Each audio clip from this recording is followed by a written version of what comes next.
اس حدیث مبارک میں نبی کریم صلی اللہ علیہ وسلم نے 3 خوش نصیب انسانوں کا تذکرہ فرمایا ہے۔ اس 50,000 سال کے دن میں جہاں کوئی سایہ نہیں ہے، 3 بندے ایسے ہوں گے جن کو اللہ عرش الہی کا سایہ عطا فرمائیں گے۔ کس قدر وہ عظیم سعادت مند اور خوش نصیب لوگ ہوں گے۔ ثلاثۃ تحت العرش یوم القیامہ، آپ نے فرمایا کہ 3 بندے وہ ہیں جو قیامت والے دن عرش الہی کے نیچے ہوں گے اور اس کے سائے کے نیچے ہوں گے، یعنی اللہ کا ان کو قرب حاصل ہوگا۔ سب سے پہلا آپ علیہ الصلوۃ والسلام نے فرمایا کہ القرآن یحاج العباد، قرآن جو ہے یہ بندوں کے حوالے سے اللہ کے سامنے جھگڑا کرے گا۔ یہ جو قرآن مجید ہے نا، آج ہمیں ایک خاموش کتاب نظر آتی ہے کہ یہ بولتا نہیں ہے، لیکن یاد رکھیں قیامت والے دن یہ بولے گا اور سب سے زیادہ بولے گا۔ قیامت والے دن اللہ اس کو زبان عطا فرمائیں گے، یہ قرآن خود بولے گا جیسے ایک بولنے والا ہوتا ہے۔ القرآن حجت لک او علیک، یہ قرآن آپ نے فرمایا کہ یا تو تیرے حق میں بولے گا یا تیرے خلاف بولے گا۔ ظاہر بات ہے ایک آدمی نے اس کو پڑھا، عمل کیا، توجہ دی تو وہ اس کے حق میں بولے گا۔ چنانچہ قیامت والے دن جو سفارشی ہوں گے نا، جو سفارش کریں گے اور ان کی شفاعت قبول کی جائے گی، ان میں خاص طور پر آپ علیہ السلام نے فرمایا سب سے بڑا سفارشی اللہ کا قرآن ہوگا۔ یہ سفارشی بن کے آئے گا اور اللہ تعالیٰ کو کہے گا کہ یا اللہ اس بندے کو چھوڑ دینا ہے، تو وہ بندہ کچھ گناہ گار بھی ہوگا، کمیاں کوتاہیاں بھی ہوں گی، لیکن قرآن کہے گا کہ یا اللہ اس نے میرے ساتھ دنیا کے اندر بڑا وقت گزارا تھا، رات کو سب سوتے تھے، یہ مجھے پڑھا کرتا تھا، آج میں شفاعت کرتا ہوں، اس کے گناہ بخش دیجئے۔ اللہ اس کے گناہوں کو بخش کے اس کے لیے جنت کا فیصلہ فرمائیں گے۔ یہ قرآن ہے، اس لیے آپ علیہ السلام نے فرمایا کہ یہ قرآن یا تو تیرے حق میں گواہی دے گا یا تیرے خلاف گواہی دے گا۔ تو یہاں پر بھی یہی بیان کیا کہ یہ قرآن جو ہے یہ بندوں کی طرف سے جھگڑے گا، لفظ بھی ایسا استعمال کیا ہے رسول اللہ صلی اللہ علیہ وسلم نے کہ جھگڑے گا، یعنی زوردار طریقے سے شفاعت کرے گا۔ لہو ظاہر و باطن، آپ نے فرمایا کہ اس قرآن کا ایک ظاہر ہے اور ایک باطن ہے۔ ظاہر کیا ہے جی؟ یہ قرآن مجید ہے جی، ایک ظاہر ہے جس کے اوپر تمام لوگ برابر ہیں جی، اس پر ایمان لانا، اس میں سب برابر ہیں، اس کے احکام کو سمجھنا، اس کے لیے سب برابر ہیں، اس پر عمل کرنا، اس کے لیے سب یہ ظاہر ہے اس کا جی، اس کی اطاعت کرنا، فرما برداری کرنا، اس کے مطابق زندگی گزارنا، یہ ظاہر ہے اس کا جی۔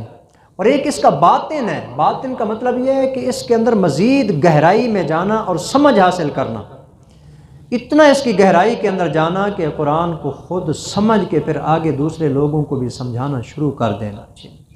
یہ بڑا عظیم کام ہے جس کے بارے میں آپ علیہ السلام نے فرمایا کہ خیرکم من تعلم القرآن وعلمہ، تم میں سب سے بہترین کائنات کا وہ انسان ہے جو قرآن سیکھے اور قرآن سکھائے۔ سب سے زیادہ عظمت والا ہے جی، کیوں؟ اس نے سیکھا ہے قرآن کو اور آگے دوسرے لوگوں کو سکھا رہا ہے۔ تو قرآن مجید، تو پہلا وہ بندہ جو قرآن مجید کے ساتھ تعلق رکھتا ہے، قیامت والے دن یہ قرآن شفاعت کرے گا، یہ قرآن کو پڑھنے والا اور اس پر عمل کرنے والا عرش الہی کے سائے کے اندر ہوگا جی۔ یہ اس آدمی کو اللہ عزت عطا فرمائیں گے جو قرآن پر عمل کرتا ہوگا۔ نمبر 2، والامانت، آپ نے فرمایا کہ جو امانت ہے، امانت یہ بھی قرآن مجید کی طرح قیامت والے دن اللہ کے ہاں شفاعت کرے گی، بولے گی، اگر کسی نے امانت میں خیانت نہیں کی ہوگی، امانت کا پورا پورا حق ادا کیا ہوگا۔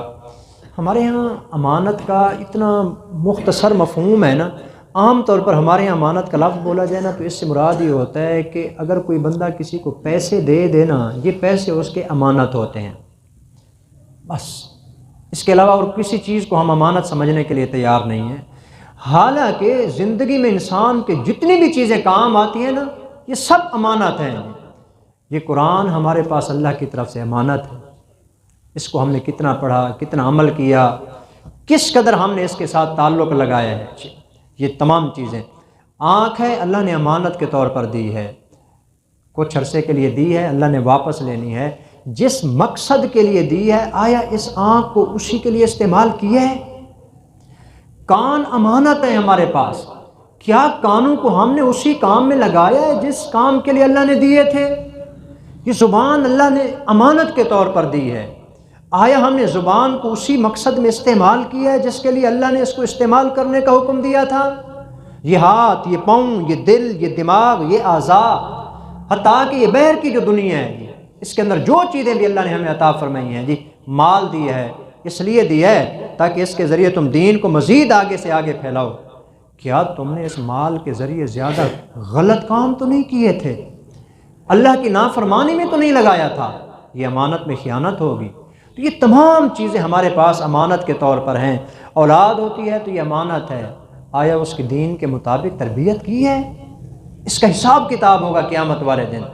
کوئی بھی چیز ہے جو اللہ نے انسان کو عطا فرمائی ہے، یہ امانت ہے، اگر اس بندے نے اس امانت کا صحیح حق ادا کیا ہوگا نا، یہ قیامت والے دن امانت بھی شفاعت کرے گی اور انسان کو جنت کے اندر پہنچا دے گی۔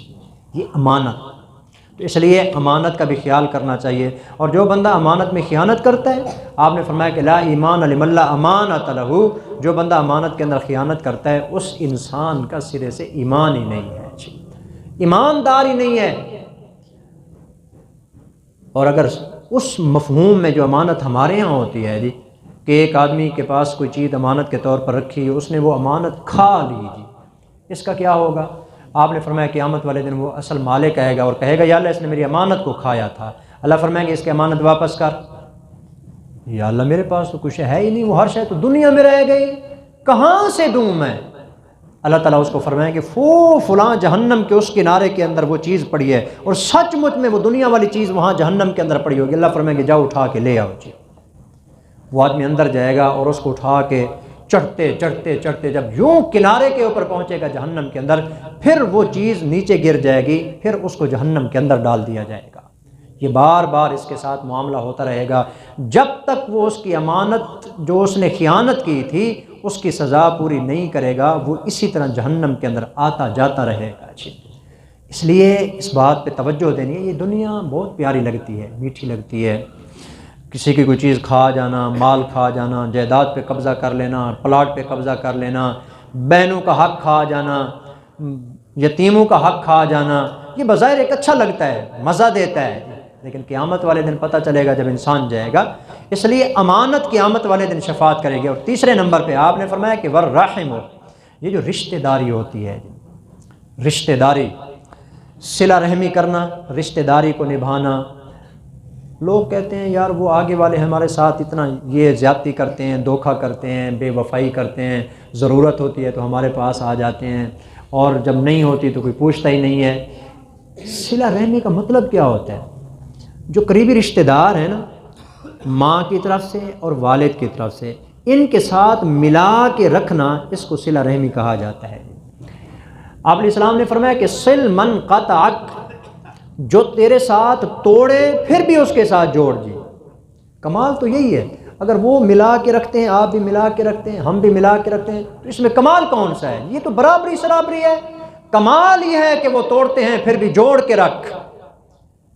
صل من قطعک واعف عمن ظلمک، جو تیرے اوپر زیادتی کرتا ہے حضور فرماتے ہیں کہ اس کو معاف کر دے۔ واحسن الی من اساء الیک، اور جو تیرے اوپر ظلم کرتا ہے، برائی کرتا ہے تیرے ساتھ، اس برائی کرنے والے کے ساتھ بھی تو اچھائی کر۔ یہ تین چیزیں اپنے اندر پیدا کر لے۔ آپ علیہ السلام نے فرمایا کہ اللہ تجھے اس کے بدلے میں جنت عطا فرمائے گی۔ یہ تین چیزیں، جو توڑے اس سے جوڑو، جو ظلم کرے زیادتی کرے معاف کر دو، جو برائی کرے اس کے ساتھ اچھائی کرو۔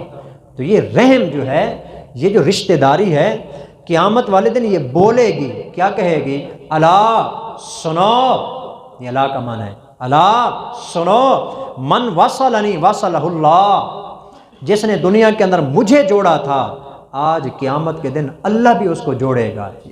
ومن قطعنی قطعہ اللہ، اور جس نے دنیا کے اندر مجھے کاٹا تھا نا، میرے ساتھ زیادتی کی تھی، توڑا تھا، آج اللہ بھی اس کو جہنم کے اندر ڈال کے جنت سے کاٹ دے گا۔ یہ قیامت والے دن بولے گی۔ بظاہر یہ امانت بھی نہیں بولتی، یہ رشتہ داری جو ہے یہ بھی نہیں بولتی، لیکن قیامت والے دن اللہ ان سب کو زبان دے گا تو یہ چیزیں بولیں گی۔ تو ہمیں ان 3 چیزوں کی خاص قدر کرنی چاہیے۔ قرآن اگر صحیح معنی میں اس کو جو ہے نا پڑھا، عمل کیا، تو قیامت والے دن عرش الہی کا سایہ ملے گا۔ امانت میں خیانت نہیں کی، عرش الہی کا سایہ ملے گا۔ رشتہ داری کو جوڑ کے رکھا، قیامت والے دن عرش الہی کا سایہ ملے گا۔ اللہ عمل کی توفیق عطا فرمائے۔ وما علینا الا البلاغ۔